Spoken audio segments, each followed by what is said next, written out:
Assalamu alaikum. My name is Zubeir Husssain and I'm a cognitive behavioral psychotherapist.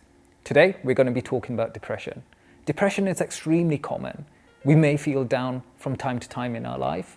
We may experience some blues or feeling quite miserable. We may have days where we don't really feel like doing much or feel like going out with our friends. But depression is a bit more than that. It's when you feel constantly and persistently down. It'll affect your thinking styles. You might feel quite negative towards yourself. You might experience some low self-esteem, low self-worth.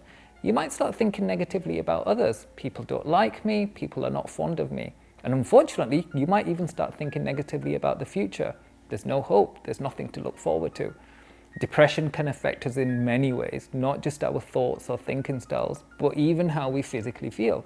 You may feel more tired or fatigued than usual. You may lack that energy. You may lose that interest in normal activities, and you may even struggle to concentrate in your normal everyday tasks. Unfortunately, with depression, it can result in some difficult thoughts and thinking styles, such as thoughts about suicide or harming oneself. And this is really important why we must address this topic today. Depression can impact you psychologically and physically as well. On a psychological level, it can change the way you think about yourself, world, or even the future. You might start hating yourself. You might have some negative thoughts about yourself. You might start blaming yourself for things you're not even responsible for.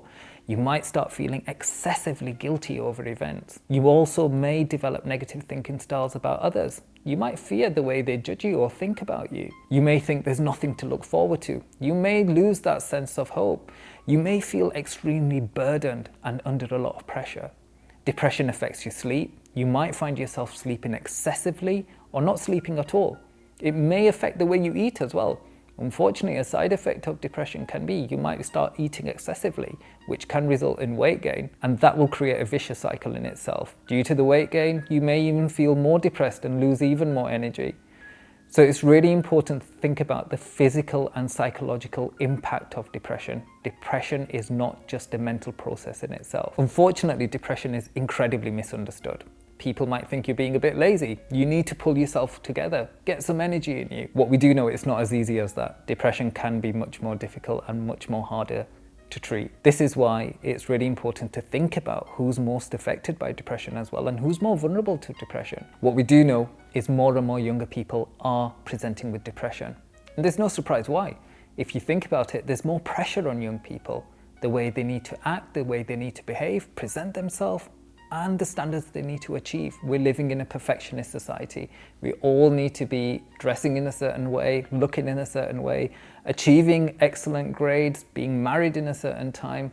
It's incredibly stressful and difficult and challenging. When these expectations are not fulfilled, we may blame ourselves. We may think we're a sense of failure. And what we do know, if you have no support networks around you, that sense of failure, that sense of depression will increase as well. Support networks can significantly help you, but if you are feeling isolated and do not have that support around you, it can become problematic. There's many factors to contribute towards depression, and we need to think about them as well. We need to reflect on our backgrounds. There might be a family history of mental health problems or depression. We need to think about our family dynamics. There might be toxic relationships in there. We need to think about our social networks, how they may contribute towards our depressive feelings. And ultimately, we need to think about our lifestyles. There's more and more research out there to suggest that if we have inactive lifestyles, unfortunately, that can result in depressive episodes as well. Depression can affect the people around you as well. When we are depressed, we often feel low in mood. We lack that interest, lack that oomph, and lack that motivation. What I mean by that, we may not feel like going out with our friends. We may not feel like going out for that family meal. You may not even feel like going to the mosque to pray. That can actually result in withdrawn behaviors. Unfortunately, people may not understand what you're going through. They may keep on offering you, keep on sending you those social invites. Eventually, your friends might start getting a bit fed up and start cutting off with you due to that lack of understanding of what you're going through. When we are depressed, we may no longer talk to our family and friends and become quite isolated and lonely. It can be an extremely crippling and isolated illness due to that lack of motivation, that lack of energy to engage with people or even do the things we used to do. Early intervention is essential for depression. What we do know is depression's progressive. It can become worse and worse. There's a lot of research out there to show that you can develop many physical illnesses due to the depression as well. You may not perform as well as you did previously in school. It may affect your studying and progression into a decent career. This is why it's really important to treat depression as early as possible. It can lead to suicidal thinking, and this is why intervention is extremely important and necessary. Unfortunately, there's common misconceptions about depression as well. People may think you're losing faith, people may think you're lazy, people may think you're losing your religion because you've got that sense of hopelessness. This doesn't need to be the case. With early intervention, you can start feeling positive again, start introducing rational thoughts into your thinking patterns, and start feeling more motivated to reclaim your life and build your quality of life as well. Depression is surrounded by a lot of stigma and taboo. There's not much understanding around depression, and there's not much awareness either around depression. This is why people end up suffering in silence. This does not need to be the case. Depression can affect us all. We are all affected by deaths, uncertainty, negative life events, some sort of trauma maybe as well. These can lead to negative feelings and depressive episodes as well. You may struggle to even communicate your depressive feelings. You may struggle to even think of the words, and therefore you might feel reluctant to seek that help as well. Depression can work against you with regards to seeking treatment because you feel quite flat, hopeless, demotivated. You might think, what's the point? What's the point in even seeking help? And therefore your future view may even become colored or clouded, and you may become reluctant to seek help.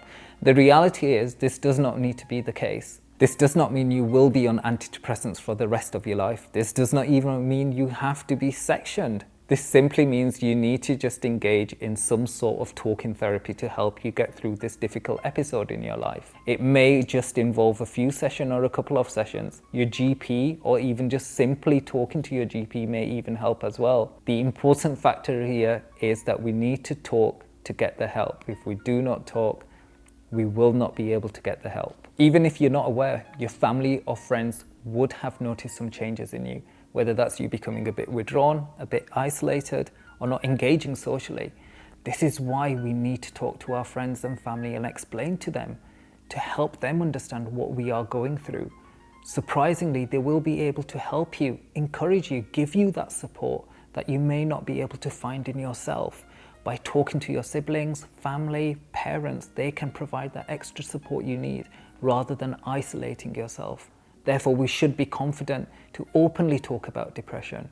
Just like you would approach your mum or your dad to tell them that you've got a headache, or maybe you've injured your arm or leg, we should be confident to talk about our mental health as well, because that is just as important as your physical health. We just need to reflect on the story of Karbala, on the story of Imam Husssain alayhi salam.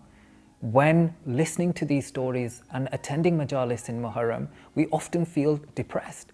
We often break out in tears. We often get down. However, with those stories comes a lot of strength. With those tears comes a lot of resilience.